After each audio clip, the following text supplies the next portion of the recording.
Middle east में आपका इस्तकबाल है। 4 PM के चैनल पे हम आपके लिए लेके आते हैं खाड़ी देशों से जुड़ी जरूरी जानकारी और रोचक कहानियां। साथ ही यहाँ हम दुनिया की तमाम बड़ी खबरों को आपके सामने पेश करते हैं। इसी कड़ी में आज हम बात करेंगे एक बेहद अहम खबर के बारे में। दोस्तों, आपको बता दें कि भले ही युद्ध चल रहा हो, लेकिन यूएई में खाने पीने की चीजों की कमी नहीं होगी। सरकार ने साफ तौर पर घोषणा की है कि देश के पास जरूरी सामानों का स्ट्रेटेजिक स्टॉक 4 से 6 महीने तक की पूरी जरूरत को पूरा करने के लिए सुरक्षित है। ये खबर इसी महीने में आई जब मिडिल ईस्ट में तनाव बढ़ गया था और स्ट्रेट ऑफ होर्मुज जैसे महत्वपूर्ण समुद्री रास्ते पे खतरा मंडरा रहा था। अर्थव्यवस्था और पर्यटन मंत्री अब्दुल्ला बिन तौक अल मर्री ने मीडिया में बताया कि बाजार में सब कुछ स्थिर है, लोग घबरा के ज्यादा सामान जमा ना करें। सरकार रोजाना निगरानी कर रही है और दाम बढ़ने पे सख्त कदम उठाएगी। ये फैसला बहुत जरूरी था क्योंकि यूएई बहुत कम खेती करता है। देश के लगभग 90% खाने की चीजें बाहर से आयात की जाती हैं। अगर कोई युद्ध, तूफान या सप्लाई रुक जाए तो समस्या हो सकती है, लेकिन सरकार ने सालों से तैयारी की है। अब स्टॉक इतना मजबूत है कि किसी भी इमरजेंसी में लोग आराम से खा पी सकेंगे। मंत्री ने कहा है कि फूड सिक्योरिटी देश की रेड लाइन है, मतलब इसमें कोई समझौता नहीं होगा। लीडरशिप का पूरा समर्थन है और स्ट्रीट साइट्स पूरे देश में फैली हुई हैं। सरकार ने 9 मुख्य जरूरी चीजों की लिस्ट बनाई है। इसमें खाना पकाने का तेल, अंडे, दूध और डेयरी प्रोडक्ट्स, चावल, चीनी, चिकन और मुर्गी का मांस, दालें, ब्रेड और गेहूं शामिल हैं। इन चीजों के दाम बिना मंत्रालय की मंजूरी के नहीं बढ़ सकते। अगर कोई दुकानदार गलत दाम लगाता है तो भारी जुर्माना लगेगा। मंत्रालय ने कहा है कि बाजार में इन सब की भरपूर सप्लाई है। रिटेलर्स को रोज शाम को स्टॉक और दामों की रिपोर्ट भेजनी पड़ती है। इससे कोई समस्या तुरंत पता चल जाती है। यह आश्वासन इसीलिए दिया गया है क्योंकि हाल ही में इलाके में मिसाइल और ड्रोन हमलों की खबरें आई हैं। इससे कुछ लोग थोड़ा घबरा गए थे, लेकिन सरकार ने तुरंत सफाई दी कि आयात सामान्य रूप से चल रहा है। अगर जरूरत पड़ी तो अल्टरनेटिव रास्ते इस्तेमाल किए जाएंगे, जैसे चार्टर्ड लाइसेंस पे दूसरे देशों से सामान मंगवाना। बड़े रिटेल चेन जैसे लुलु ग्रुप के पास खुद 6 महीने का स्टॉक है। अलमाया के पास 3 से 4 महीने का सरकारी सेंट्रल स्टॉक उनके अलावा है। कुल मिला के बाजार कभी खाली नहीं होगा। यूए के फूड सिक्योरिटी की कहानी 2018 से तेजी से शुरू हुई, तब नेशनल फूड सिक्योरिटी स्ट्रेटेजी आई। 2019 में इसे और मजबूत किया गया। अब लंबा विजन है नेशनल फूड सिक्योरिटी स्ट्रेटेजी 2051। इसका लक्ष्य है 2051 तक यूए ग्लोबल फूड सिक्योरिटी इंडेक्स में दुनिया का नंबर 1 देश बने। अभी भी देश अच्छी रैंकिंग पे है, लेकिन सरकार और आगे जाना चाहती है। इस स्ट्रेटेजी में 3 मुख्य हिस्से हैं। पहला, लोकल प्रोडक्ट्स बढ़ाना। दूसरा, आयात के स्रोतों को अलग करना, देशों में फैलाना ताकि एक जगह पे निर्भर न रहे। तीसरा, संकट के समय के लिए बड़ा स्टॉक रखना। यूए में हाइड्रोपोनिक्स और वर्टिकल फार्मिंग में सब्जियां उगाई जा रही हैं। मछली पालन और पोल्ट्री फार्म बढ़ रहे हैं, लेकिन फिर भी आयात मुख्य रहता है। इसीलिए सरकार कई देशों से चावल लाती है, Bharat, Thailand, Pakistan, Australia, America, ये सब। अगर एक देश में समस्या हो तो दूसरे से ले लिया जाता है। स्ट्रेटेजिक रिजर्व का मतलब है कि सरकारी स्तर पे बड़ा भंडार है। ये गेहूं, चावल, चीनी, तेल जैसी चीजों के लिए है।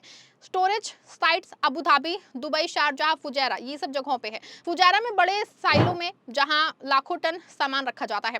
स्टॉक की क्वालिटी हर समय चेक होती है। पुराना सामान बाजार में भेज के नया रखा जाता है ताकि कुछ खराब ना हो। मंत्री अब्दुल्ला बिन तौक अल मर्री ने कहा है कि फूड सिक्योरिटी सिर्फ स्टॉक पे नहीं टिकी है, ये ग्लोबल ट्रेंड पार्टनरशिप पे भी आधारित है। अगर कोई समस्या आए तो कई अल्टरनेटिव सोर्स से सामान लाया जा सकता है। लॉजिस्टिक सिस्टम बहुत मजबूत है। National emergency crisis and disaster management authority के साथ मिलकर ड्रिल्स होती रहती हैं। इससे असली जो संकट में सब कुछ स्मूथ चलता है। बाजार की निगरानी के लिए डिजिटल सिस्टम बनाया गया है। 600 से ज्यादा बड़े रिटेल आउटलेट से रियल टाइम में दाम और स्टॉक की जानकारी आती है। 420 से ज्यादा इंस्पेक्शन टीम्स रोज बाजार में घूमती हैं। अगर कोई दुकानदार ज्यादा दाम लगाता है या स्टॉक छिपाता है तो तुरंत एक्शन होता है। सरकार ने लोगों से अपील की है कि जरूरत से ज्यादा सामान ना खरीदें, इससे आर्टिफिशियल कमी पैदा हो सकती है। बाजार में सब कुछ उपलब्ध है। रमजान, ईद या अन्य त्योहार में भी सप्लाई बढ़ा दी जाती है। यूएई क्यों इतना तैयार रहता है? क्योंकि दोस्तों, यहाँ आबादी तेजी से बढ़ रही है, एक्सपर्ट्स की संख्या ज्यादा है, पर्यटक लाखों आते हैं, खाना हर किसी की बेसिक जरूरत है। अगर कमी हुई तो समाज में अशांति हो सकती है। इसीलिए फूड सिक्योरिटी को नेशनल सिक्योरिटी का हिस्सा माना जाता है। 2008 के ग्लोबल फूड प्राइस क्राइसिस से सबक लिया है। तब कई देशों में समस्या हुई थी। यूएई ने तय किया है कि आगे ऐसा नहीं होना चाहिए। Federal law number 3 of 2020 strategic stock को रेगुलेट करता है। इससे सप्लायर्स और मर्चेंट्स को रजिस्टर करना पड़ता है। क्राइसिस में स्टॉक कैसे डिस्ट्रीब्यूट होगा, इसका प्लान पहले से तैयार है। मंत्रालय रिपोर्ट, स्ट्रेटजी और डेटाबेस रखता है। खाने पीने की क्वालिटी, सेफ्टी पे पूरा ध्यान रखता है। लेबलिंग सही हो, मिलावट ना हो। अगर कोई प्रॉब्लम आए तो रिकॉल सिस्टम काम करता है। लोकल प्रोडक्शन को बढ़ावा देने के लिए एग्रीकल्चर इनोवेशन पे काम हो रहा है। क्लाइमेट चेंज के खिलाफ रेजिलिएंट फार्मिंग टेक्नोलॉजी इस्तेमाल की जा रही है। पानी की बचत वाली टेक्निक से खेती हो रही है। यूएई वाटर स्कार्स देश है, लेकिन डिसलेशन और स्मार्ट तरीके से मैनेज हो पा रहा है। फूड वेस्ट कम करने पे फोकस है, लोग जागरूक है, खाना बर्बाद ना करे। बड़े रिटेलर्स भी तैयार हैं। लुलु ग्रुप ने कहा है कि उनके स्टोर्स में 6 महीने का स्टॉक है। स्थिति पूरी तरह नॉर्मल है, कोई पैनिक बाइंग नहीं हो रही है। अल खलीज शुगर रिफाइनरी जैसे प्लांट्स भी रिजर्व रखे हुए हैं। सरकार और प्राइवेट सेक्टर साथ मिलकर काम कर रहे हैं। ये कॉम्बिनेशन यूएई की ताकत है।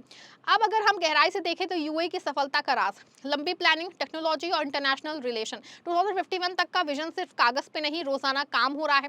नए स्टोरेज फैसिलिटीज पे काम हो रहा है, डिजिटल टूल्स अपडेट हो रहे हैं। फूड सेफ्टी अलायंस और एमिरेट्स फूड सिक्योरिटी काउंसिल जैसे ये सब चीजें एक्टिव हो रही हैं। आम आदमी के लिए बहुत अच्छी राहत है। जो लोग यूएई में रहते हैं, भारतीय, पाकिस्तानी, फिलिपिनो, अरब या कोई भी, उन्हें चिंता करने की जरूरत नहीं है। रोज का खाना, दूध, ब्रेड, चावल, तेल सब मिलता रहेगा। बच्चे स्कूल जा रह सकेंगे, परिवार आराम से खाना बना सकेंगे, दाम भी कंट्रोल रहेंगे। सरकार ने साफ कर दिया है कि बाजार में कोई सप्लाई डिसरप्शन नहीं है, इंपोर्ट फ्लो नॉर्मल है। अगर कोई छोटी समस्या आए तो भी स्टॉक से हैंडल हो जाएगा। लोग नॉर्मल खरीदारी करें, घबराहट में ज्यादा सामान खरीदने से बाजार असंतुलित हो सकता है। कि तैयारी सिर्फ आज के लिए नहीं है, भविष्य के लिए भी, संकट के लिए है। चाहे क्लाइमेट चेंज हो, ग्लोबल युद्ध हो या कोई नेचुरल डिजास्टर, यूएई दुनिया के लिए उदाहरण बन रहा है कि छोटा देश भी स्मार्ट प्लानिंग से खुद को सुरक्षित रख सकता है। कई बड़े देश भी इससे सीख ले सकते हैं।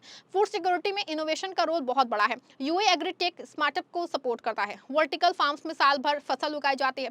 लैब में मीट प्रोडक्शन जैसी नई टेक्नोलॉजी पे रिसर्च हो रही है। ये सब 2051 के लक्ष्य को हासिल करने में मदद करेगा। स्टॉक को रोटेट करने का सिस्टम भी अच्छा है। पुराना सामान बाजार में भेजा जाता है और नया स्टॉक रखा जाता है। इससे एक्सपायरी की समस्या नहीं होती है। स्टोरेज में टेम्परेचर कंट्रोल, ह्यूमिडिटी चेक सब होता है। यूएई की अर्थव्यवस्था अब तेल पे निर्भर कम है। टूरिज्म, फाइनेंस, ट्रेड और इनोवेशन पे फोकस है। लेकिन फूड सिक्योरिटी को कोई कमजोर नहीं होने दिया जाएगा। ये बेसिक जरूरत है। लोगों को सलाह दी गई है कि कीमतों में अनुचित बढ़ोतरी देखें तो रिपोर्ट करें। मंत्रालय की हेल्पलाइन ऐप या शिकायत आप वहां जाके कर सकते हैं। इससे बाजार साफ रहेगा। कुल मिलाकर ये उदाहरण जो है, घोषणा लोगों को सुरक्षा का एहसास देती है।